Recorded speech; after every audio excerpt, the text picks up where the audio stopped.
ঢাকাসহ সারা দেশে শিশুদের মধ্যে হামের সংক্রমণ সাম্প্রতিক সপ্তাহগুলোতে আশঙ্কাজনক হারে বৃদ্ধি পাচ্ছে। অত্যন্ত সংক্রামক এই রোগের বর্তমান প্রবণতা আরও ১ থেকে ১.৫ মাস পর্যন্ত অব্যাহত থাকতে পারে বলে সতর্ক করেছেন বিশেষজ্ঞরা। স্বাস্থ্য অধিদপ্তরের তথ্য অনুযায়ী ১৫ই মার্চ থেকে পরবর্তী ২৪ দিনে দেশে প্রায় ১২,৫০০ সন্দেহভাজন হাম রোগী শনাক্ত হয়েছে।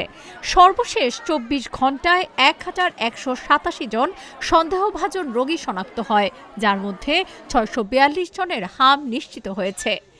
একদিনে সংক্রমণের হার বেড়ে দাঁড়িয়েছে ৫৪%, যেখানে গত ২৪ দিনের গড় ছিল ১৮.১৮%।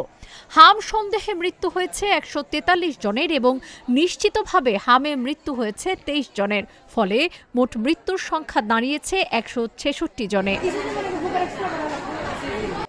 স্বাস্থ্য অধিদপ্তরের সাবেক পরিচালক অধ্যাপক ডাক্তার বেনজির আহমেদ বলেন, দেশে সাধারণত ফেব্রুয়ারি থেকে এপ্রিল, কখনো মে পর্যন্ত হামের প্রকোপ বেশি থাকে। তবে উষ্ণ ও ঘনবসতিপূর্ণ এলাকায় বছরের অন্য সময়েও সংক্রমণ দেখা যেতে পারে। তিনি সতর্ক করে জানান, ভাইরাসের ইনকিউবেশন পিরিয়ডের কারণে অনেক আক্রান্তের লক্ষণ দেরিতে প্রকাশ পায়, ফলে ধাপে ধাপে নতুন রোগী সামনে আসে। বিশেষজ্ঞদের মতে, সংক্রমণ নিয়ন্ত্রণে দুটি বিষয় অত্যন্ত গুরুত্বপূর্ণ: আক্রান্তদের যথাযথ আইসোলেশন এবং দ্রুত টিকাদান। একটি এলাকায় অন্তত ৯৫% শিশুকে টিকার আওতায় আনতে পারলে কার্যকরভাবে সংক্রমণ প্রতিরোধ করা সম্ভব। রাজধানীর সংক্রামক ব্যাধি হাসপাতালে চলতি বছরে পর্যন্ত ৮০৩ জন রোগী ভর্তি হয়েছে। বর্তমানে ভর্তি রয়েছে ৬৩ জন। এখানে সম্ভাব্য হাম রোগে ৩০ জন এবং নিশ্চিতভাবে ১৭ জনের মৃত্যু হয়েছে।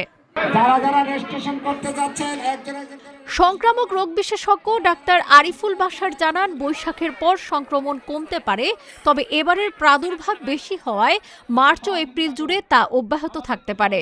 তিনি আক্রান্ত শিশুদের পুষ্টিকর খাবার, ভিটামিন এ সাপ্লিমেন্ট এবং বিশেষ যত্ন নিশ্চিত করার পরামর্শ দেন। এদিকে সরকার ৫ এপ্রিল থেকে বিশেষ হাম রুবেলা টিকাদান কর্মসূচি শুরু করেছে। প্রথম ধাপে ১৮ জেলার ৩০টি উচ্চ ঝুঁকিপূর্ণ উপজেলায় ৬ মাস থেকে ৫ বছরের কম বয়সী শিশুদের টিকা দেওয়া হচ্ছে। সারা দেশে এই কর্মসূচি ৩ মের পরিবর্তে এগিয়ে এনে ২০ এপ্রিল থেকে শুরু করা হবে।